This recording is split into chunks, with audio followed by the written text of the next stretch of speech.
Hi friends, welcome to RST Healthy Kitchen. எல்லாரும் எப்படி இருக்கீங்க? நல்லா இருக்கீங்களா? எனக்கு பாத்தீங்கன்னா ரொம்ப யூஸ்ஃபுல்லான ஒரு கிச்சன் டிப்ஸ் தான் கொண்டு வந்திருக்கேன். எல்லா இல்லத்தரசிகளுக்கும் ரொம்ப யூஸ்ஃபுல்லா இருக்கும். இந்த டிப்ஸ் பாத்தீங்கன்னா என்னோட சப்ஸ்கிரைபர் ஒருத்தர் கேட்டிருந்தாங்க. அதுக்காக தான் இதை நான் போட்டிருக்கேன். கண்டிப்பா உங்களுக்கு ரொம்ப யூஸ்ஃபுல்லா இருக்கும்னு நினைக்கிறேன். யாராவது என் சேனலை ஃபர்ஸ்ட் டைம் பார்க்குறீங்கன்னா என் சேனலை சப்ஸ்கிரைப் பண்ணிக்கோங்க. பக்கத்துல இருக்க பெல் ஐக்கானை கிளிக் பண்ணிக்கோங்க. அப்பதான் நான் போற வீடியோஸ்லாம் உங்க வீடு தேடியே வரும். இப்போ வாங்க நம்ம வீடியோக்குள்ள போலாம்.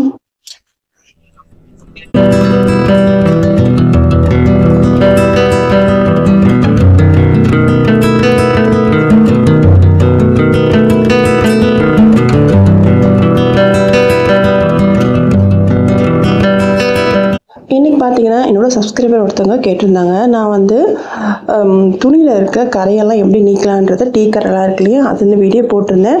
அதுக்கு கீழே கமெண்ட் செக்ஷனில் எனக்கு சொல்லியிருந்தாங்க இது மாதிரி துரு பிடிச்ச கரை எப்படி நீக்கிறதுன்னு கேட்டிருந்தாங்க. அதுக்கான வீடியோ தான் இது.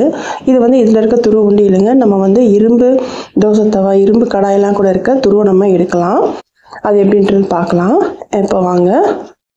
இப்போ பார்த்தீங்கன்னா இது வந்து இரும்பு இடிக்கிற கல்லுங்க. அதாவது இது வந்து ரொம்ப துரு பிடிச்சதை நான் என்ன பண்ணேன்னா எடுத்து வச்சுட்டேன்.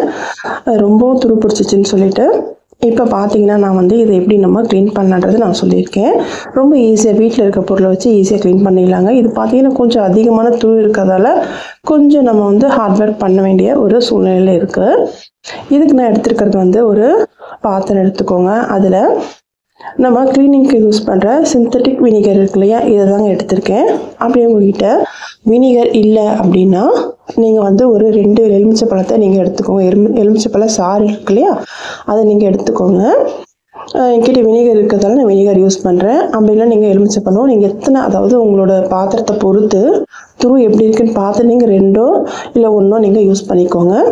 இதில் பார்த்தீங்கன்னா நான் வந்து இது மாதிரி லெமன் சால்ட் இருக்கு இல்லையா, அதை நான் யூஸ் பண்ணுறேன். நீங்கள் லெமன் சால்ட் இல்லை அப்படின்னா நீங்கள் வீட்டில் இருக்க நார்மலான உப்பு இருக்கு இல்லையா, தூள் உப்பு, அதை நீங்கள் சேர்த்துக்கோங்க. சேர்த்துட்டு நல்லா நம்ம கலந்துக்கலாம். இந்த லெமன் சால்ட் பார்த்தீங்கன்னா நம்ம ஆன்லைன்லையும் கிடைக்குது, நம்ம பக்கத்தில் இருக்க அண்ணாச்சி கடையிலுமே நமக்கு கிடைக்குங்க. நீங்கள் வாங்கி வச்சுட்டிங்கன்னா ரொம்ப யூஸ்ஃபுல்லாக இருக்கும். க்ளீனிங் பர்பஸ்க்கு ரொம்ப யூஸ்ஃபுல்லாக இருக்கும்.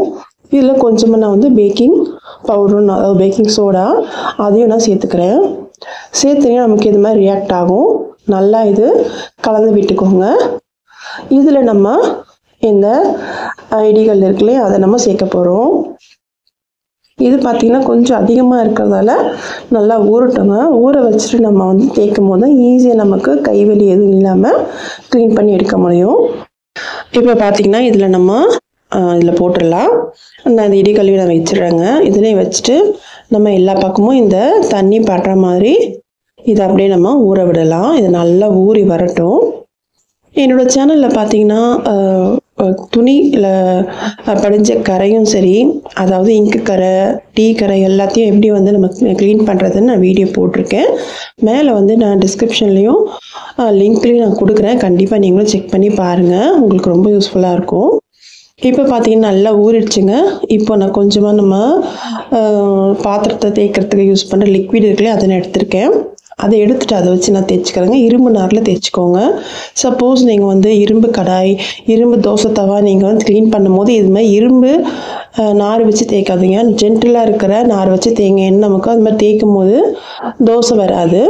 அதனால தான் நீங்கள் இது மாதிரி ஹார்டான இல்லைனா நம்ம வந்து யூஸ் பண்ணுற இந்த டூல்ஸ்லாம் இருக்கு இல்லையா, அதாவது துரு பிடிச்சிரும், அடிக்கடி நமக்கு துரு பிடிச்சிரும். இது மாதிரி ஸ்க்ரூ ட்ரைவரு, இந்த ஸ்பேனர்லாம் இருக்கு இல்லையா, அதெல்லாம் நீங்கள் இது மாதிரி இரும்பு நார் வச்சு தேய்க்கலாங்க. தோசை தவாலாம் தேய்ச்சிடாதீங்க. நம்ம ஜென்டலாக வந்து சாதாரண நார் வச்சு நீங்கள் தேய்ச்சாலே நமக்கு க்ளீனாகி வரும். இது பார்த்திங்கன்னா ரொம்ப நமக்கு துரு பிடிச்சிருக்காக தான் நான் இரும்பு நாரே போட்டு நான் தேய்க்கிறேன். இப்போ பார்த்திங்கன்னா நல்லா ஊறி இருக்கு இல்லையா, ஊறினதில் நல்லா நான் தேய்க்கிறேன். நான் தேய்ச்சிட்டு உங்களுக்கு காட்டுறேன். இப்போ பார்த்தீங்கன்னா இந்த கீழே இருக்கிற இடிக்கல்லில் கீழே இருக்கிறது ரொம்ப நமக்கு துரு பிடிச்சிருக்கு. அதனால அது கொஞ்சம் க்ளீன் பண்ணுறது கொஞ்சம் கஷ்டமாக இருக்குது. மேலே இருக்கிற அந்த இது வந்து நான் க்ளீன் பண்ணிட்டேன். இப்போ உங்களுக்கு இதை ஊற வச்சுட்டு க்ளீன் பண்ணி காட்டுற பாருங்க. இன்னும் நமக்கு உள்ளெல்லாம் நமக்கு கருப்பாகவே இருக்குது. அதுக்கு நான் என்ன பண்ண போகிறேன் பார்த்தீங்கன்னா, இப்போது இந்த தண்ணி இருக்கு இல்லையா, இதை வச்சு நான் ஒரு 10 நிமிஷத்துலேருந்து 15 நிமிஷம் வரைக்கும் ஊற வைக்க போகிறேங்க. இதில் இருக்க தண்ணியை நம்ம ஊற்றிக்கலாம். ஊற்றிட்டு ஒரு 10 நிமிஷம் நல்லா ஊறட்டும். அதுக்குள்ளே நம்ம இந்த மேலே இடிக்கிறது இருக்குல்லையே அதை நம்ம நல்லா தேய்ச்சி எடுத்துக்கலாம். இப்போ பார்த்தீங்கன்னா நான் வந்து விம் தான் யூஸ் பண்ணுறேன். அதை வச்சு நான் வந்து தேய்ச்சிக்கிறேன். இருந்தாலும் இதுலேயும் வந்து அங்கங்கே கொஞ்சம் நமக்கு துரு பிடிச்ச மாதிரி தான் இருக்குது. நம்ம லாஸ்ட்டாக க்ளீன் பண்ணலாம். இப்போ இதையும் நான் வந்து தேய்ச்சிட்டேன் இல்லையா, க்ளீன் பண்ணிவிட்டு உங்களுக்கு காட்டுறேன் எப்படி இருக்குன்னு பாருங்கள். ஓரளவுக்கு நமக்கு க்ளீன் ஆகி வந்திருக்கு, உங்களுக்கு தெரியும்னு நினைக்கிறேன். இப்போ பார்த்தீங்கன்னா கொஞ்சம் ஓரளவுக்கு நமக்கு க்ளீன் ஆகி வந்திருக்கு. ஃபஸ்ட்டு உங்களுக்கு எப்படி இருந்தது இப்போ பாருங்கள். இது மாதிரி வீட்டில் ஏதாவது ஒரு பொருள் இருந்துச்சுன்னா நீங்கள் தூக்கிலாம் போடாதீங்க. இது மாதிரி க்ளீன் பண்ணி யூஸ் பண்ணி பாருங்கள். இப்போ பார்த்தீங்கன்னா இதை நம்ம ஊற வச்சோம்ல, ஒரு 5 நிமிஷத்துக்கு மேலே ஆச்சு. இதில் நான் கொஞ்சமாக பேக்கிங் பவுடர் நான் போட்டுக்கிறேங்க. போட்டுட்டு அது ரியாக்ட் ஆகுது பாருங்கள். நம்ம கலந்து விட்டோம்னா அது நல்லா அது பொங்கி வரும். நம்ம இதிலே நம்ம போடும்போது அதில் இருக்க அந்த துருலாம் நமக்கு நல்லாவே நமக்கு க்ளீனாகி வருங்க. இப்போ பார்த்தீங்கன்னா உங்களுக்கு தெரியுதா? சப்போஸ் உங்களுக்கு கையில் ஏதாவது கீரலோ அடியோ பட்டிருக்குன்னா கையில் க்ளவுஸ் போட்டுக்கோங்க. க்ளவுஸ்னால் இல்லைன்னா வந்து பாலித்தீன் கவர் இருக்குல்ல, அதை கூட நீங்கள் போட்டுக்கலாம். ஏன்னா நம்ம யூஸ் பண்ணுற பொருள் வந்து வினிகர் இல்லையா, அது வந்து நமக்கு கையில் ஒரு எரிச்சல் கொடுக்கும். அடிப்பட்ட இடத்துல நம்ம படும்போது நமக்கு எரிச்சலாக இருக்கும். அதனால் உங்களுக்கு ஏதாவது கையில் கீரலோ ஏதாவது அடி இருந்துச்சுன்னா கையில் க்ளவுஸ் போட்டுட்டு நீங்கள் க்ளீன் பண்ணுங்கள். இப்போ பார்த்தீங்கன்னா இது க்ளீன் பண்ணுறதுக்கு நான் வந்து டூத் ப்ரஷ்ஷு இருக்கு இல்லையா, அதை தான் எடுத்திருக்கேன். பார்த்தீங்கன்னா உங்களுக்கு தெரியுதா, ஃபஸ்ட்டுக்கும் இப்போதைக்கும் நமக்கு எவ்வளோ ஒரு க்ளீனாக இருக்குது. ஃபஸ்ட்டு எவ்வளோ துருவாக கருப்பாக இருந்துச்சு, ஓரளவுக்கு நமக்கு போயிருக்கு. இப்போ இந்த ப்ரெஷ்ஷை வச்சு நான் வந்து நல்லா தேய்ச்சிக்கிறேங்க. இது மாதிரி நல்லா தேய்ச்சி விட்டுக்கலாம். நீங்கள் எவ்வளோ தடவை, அதாவது எவ்வளோ நேரம் நீங்கள் ஊற வைக்கிறீங்களோ அப்போ நமக்கு ஈஸியாகவே நமக்கு க்ளீன் பண்ணிடலாம். ரொம்ப நம்ம போட்டு கை வலிக்க தேய்க்கணுன்ற அவசியமும் இல்லைங்க. எந்த பார்த்தீங்கன்னா ரொம்ப துரு பிடிச்சிருக்கிறதால தாங்க இவ்வளோ வேலை வாங்குது. சிம்பிளாக கொஞ்சமாக துரு இருந்துச்சுன்னா ஈஸியாகவே நமக்கு போய்டும். இப்போ இந்த நார் வச்சு நல்லா தேய்ச்சிக்கிறேங்க. இப்போ பார்த்தீங்கன்னா உங்களுக்கு தெரியும்னு நினைக்கிறேன், நமக்கு நல்லாவே க்ளீனாகி வந்திருக்கு. ஃபஸ்ட்டு நமக்கு எப்படி இருந்துச்சு, இப்போ எப்படி இருக்குது பாருங்கள். இப்போ நான் வந்து தண்ணி ஊற்றி நல்லா க்ளீன் பண்ணி காட்டுறேன் உங்களுக்கு. பார்த்தீங்கன்னா உங்களுக்கு தெரியுதா, வெளி எல்லாமே நமக்கு நல்லாவே வெள்ளையாக இருக்குது, பளபளன்னு வந்திருக்கு ஓரளவுக்கு. இப்போ பார்த்தீங்கன்னா ஃபஸ்ட்டுக்கும் இப்போதைக்கும் எவ்வளோ நமக்கு டிஃப்ரென்ஸ் இருக்குது பாருங்கள். ஃபஸ்ட்டு எவ்வளோ கருப்பாக இருந்துச்சு, இப்போ நல்லாவே க்ளீனாகி வந்திருக்கு. இன்னும் நம்ம இதை எப்படி வந்து இன்னும் நம்ம க்ளீன் பண்ணலான்றது பார்க்கலாம். இப்போ பார்த்தீங்கன்னா இதை நான் வந்து தொடச்சி எடுத்துக்கிறேங்க. துணி வச்சு நல்லா தொடச்சிக்கோங்க.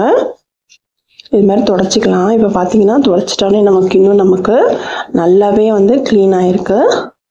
இதை இன்னும் நம்ம க்ளீன் பண்ணுறதுக்கு என்ன பண்ண போகிறோம் பார்த்தீங்கன்னா, இது பார்த்தீங்கன்னா உப்பு காகிதம்னு சொல்லுவாங்க. இது வந்து ஒரு 15லேருந்து 20 ரூபா ஒன்று தான் இருக்கும் ஒரு ஷீட்டு. இதை வாங்கி வச்சுக்கோங்க. இது நிறைய யூஸ் இருக்குங்க இதில். இன்றைக்கி நம்ம இதுக்கு தான் யூஸ் பண்ண போகிறோம். இதுலேருந்து ஒரு சின்னதாக ஒரு பாகத்தை நான் வந்து கட் பண்ணி எடுத்துக்கிறேன்.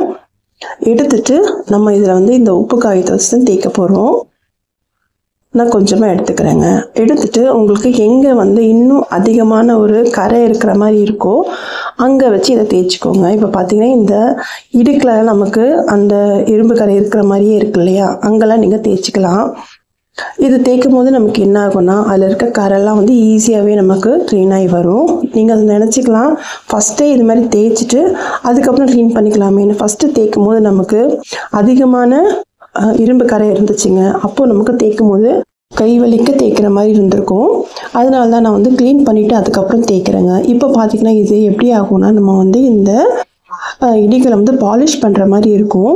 உள்ளெல்லாம் கூட நமக்கு இருக்குது இல்லையா, அதையும் நம்ம வந்து இந்த கையை வச்சியே அந்த உப்பு பேப்பரை வச்சு நல்லாவே தேய்ச்சிக்கலாம்.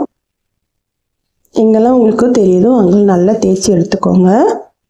நல்லா இது மாதிரி தேய்ச்சிட்டு இன்னொரு வாட்டி நல்லா வந்து வாஷ் பண்ணிவிட்டு உங்களுக்கு காட்டுறேன். இப்போ பார்த்தீங்கன்னா இதை திருப்பியும் போய் நான் வாஷ் பண்ணி எடுத்துகிட்டு வரேன். இப்போ பார்த்தீங்கன்னா நல்லாவே வாஷ் பண்ணிட்டு வந்துட்டேங்க. தொடச்சிட்டு உங்களுக்கு காட்டுறேன். நான் வந்து இதை யூஸ் பண்ணவே முடியாது அப்படின்னு நினச்சேங்க. இப்போ பார்த்தீங்கன்னா நமக்கு யூஸ் பண்ணுற அளவுக்கு நமக்கு க்ளீனாகி நான் எடுத்துட்டேன். கண்டிப்பாக இந்த டிப்ஸ் உங்களுக்கு பிடிச்சிருக்கும்னு நினைக்கிறேன். ஃபஸ்ட்டு இருந்ததுக்கும் இப்போதைக்கு எவ்வளோ நமக்கு டிஃப்ரென்ஸ்னு உங்களுக்கு தெரியும்னு நினைக்கிறேன். கண்டிப்பாக உங்கள் வீட்டிலும் இது மாதிரி துரு பிடிச்ச கத்தியோ துரு பிடிச்ச ஏதாவது ஒரு பாத்திரம் இருந்துச்சுன்னா கண்டிப்பாக இந்த டிப்ஸை யூஸ் பண்ணி பாருங்கள். யூஸ் பண்ணிவிட்டு உங்களோட ஃபீட்பேக் எனக்கு சொல்லுங்கள். வேறு என்னென்ன டிப்ஸ் வேணுன்றதும் எனக்கு சொல்லுங்கள். நானும் அதை ட்ரை பண்ணிவிட்டு உங்களுக்கு நான் சொல்கிறேன். அவ்வளோதாங்க, இன்றைக்கி பார்த்து இந்த டிப் வந்து உங்களுக்கு ரொம்ப பிடிச்சிருக்குன்னு நினைக்கிறேன். பிடிச்சிருந்தா என்னோடய சேனலை சப்ஸ்கிரைப் பண்ணிக்கோங்க, லைக்கும் போடுங்க. அப்போ தாங்க நெக்ஸ்ட் லெவலுக்கு இந்த வீடியோ போகும். இன்னொரு நல்ல வீடியோவில் பார்க்கலாம். உங்கள் ஃப்ரெண்ட்ஸு ஃபேனுக்கும் ஷேர் பண்ணுங்கள். தேங்க்ஸ் ஃபார் வாட்சிங்.